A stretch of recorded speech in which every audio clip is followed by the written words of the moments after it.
The words Prince Harry and car crash in the same sentence are enough to make your heart stop, and not in a tabloid gossip kind of way.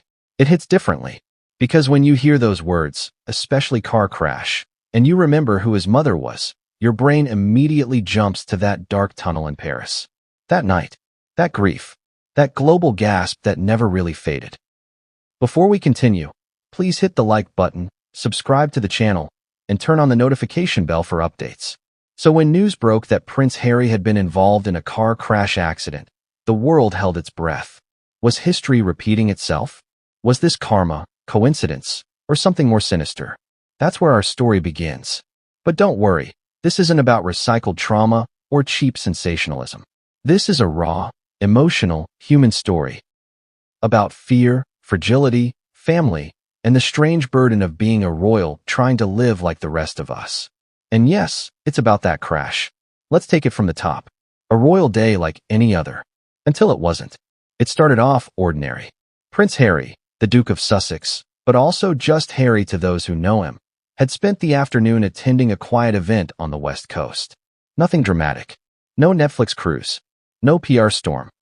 Just a day out, low profile, the kind of thing he's been craving since stepping back from the spotlight. He was scheduled to return home that evening. No helicopters, no flashing lights. Just a black SUV, discreet, with one security staffer and a local driver behind the wheel. Nothing about it screamed royalty.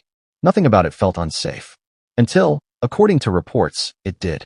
While details are still being confirmed, here's what we know. At approximately 7:43 p.m. local time, the vehicle carrying Prince Harry was involved in a multi-vehicle collision on a winding, rain-slick road just outside Santa Barbara. Eyewitnesses describe a sudden skid, a blinding flash of lights, and then a sickening crunch. And just like that, everything changed. Flashing lights, shattered glass, and one familiar fear. Imagine the moment. Harry, who spent a lifetime trying to protect his family from the chaos that killed his mother, suddenly found himself inside it. Again, reports suggest the impact was heavy but not fatal. Airbags deployed. The driver suffered minor injuries. The security agent remained conscious. But it was Prince Harry who looked visibly shaken as paramedics arrived. And can you blame him? The last time a royal woman got into a car surrounded by cameras and chaos, she didn't come out alive. So what happens when he's the one inside? Sources close to the Sussexes say Meghan was not in the car. She was home with the children, reportedly unaware anything had happened until she received a brief but serious call from security. One source described the moment she picked up the phone as eerily quiet. No screaming, no panic, just a sharp intake of breath, and then stillness, as if time stopped. Sound familiar? This isn't just a crash, it's a flashback. To the public, it might sound like just another incident. One more page in the overstuffed royal scrapbook. But for Harry, this was a trauma trigger. Because when you've lost your mother in a car crash, you never get into a car the same way again. Every roundabout feels like a risk. Every speeding vehicle feels like an omen. Every headline feels like a countdown clock.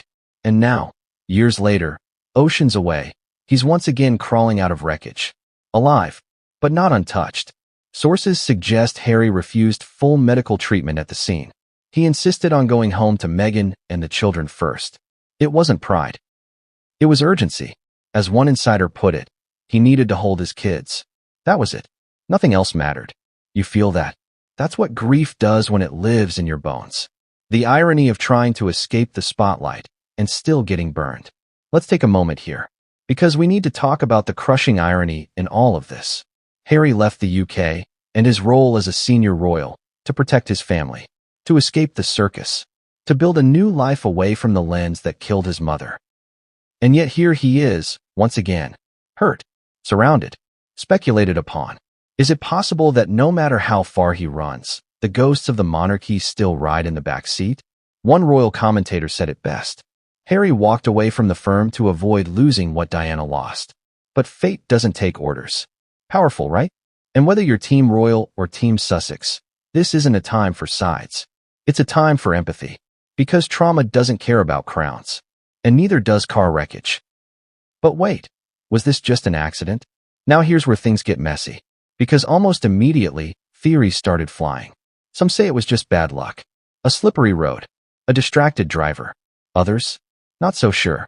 Some online voices, and a few anonymous insiders, claim Harry's car may have been followed prior to the crash. Not by paparazzi, necessarily, but by interested observers. Let that phrase sink in. Interested observers. That's royal code for we saw something, but we can't say who or what it was. A few tweets suggested 2 dark vehicles may have been tailing the car earlier that day.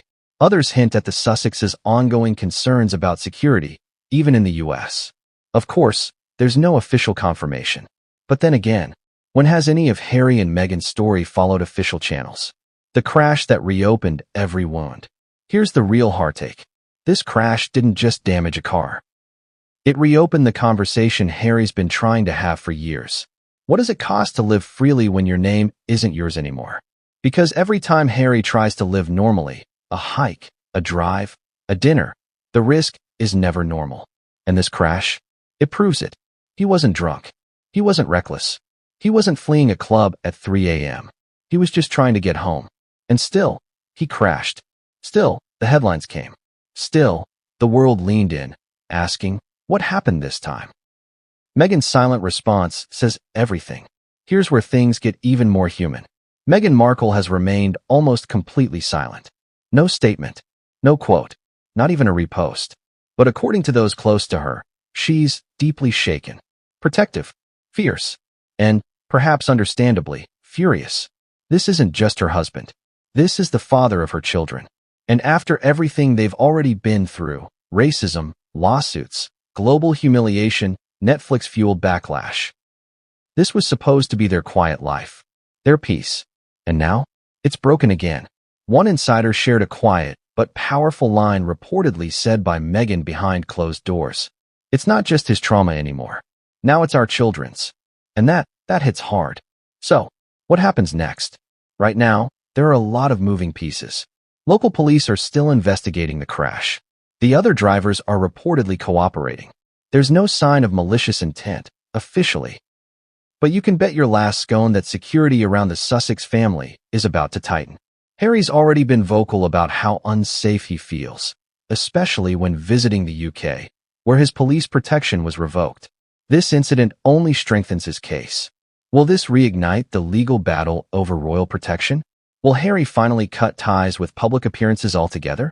Or, and this is the big one, will it push him closer back toward the royal fold, even temporarily? Don't forget, fear has a way of forcing reconciliations. And this may be just the beginning. What this teaches us about pain, privilege, and perception. Let's zoom out. This isn't just a story about a car crash. It's about what happens when your entire identity is owned by the public. Prince Harry's tragedy reminds us that fame doesn't insulate you from grief. Sometimes, it magnifies it. We watch people like Harry and Meghan the way we watch characters in a drama series. But this is real. This is a man who lost his mother in a crash, who married a woman trying to navigate a hostile world, who moved across the globe to start fresh. And still, he can't escape the wreckage. Not emotionally, not physically, not publicly. So maybe, just maybe, we stop viewing Harry as the rebel prince and start seeing him for what he truly is. A man trying to rewrite his ending before someone else writes it for him. Final thoughts. What if this had been worse? Let's ask the question we're all quietly thinking. What if the car had flipped? What if Harry hadn't walked away? What if we were mourning him instead of reading about a close call? It's uncomfortable, but necessary. Because moments like this, crashes, scares, tragedies, they remind us what really matters. Not titles, not interviews, not tabloids. Family, safety, life. And if you felt something reading this, maybe reach out to someone you love. Tell them you care. Call instead of text. Drive a little slower. Because sometimes, the story you're living feels just like a headline. Until it's not.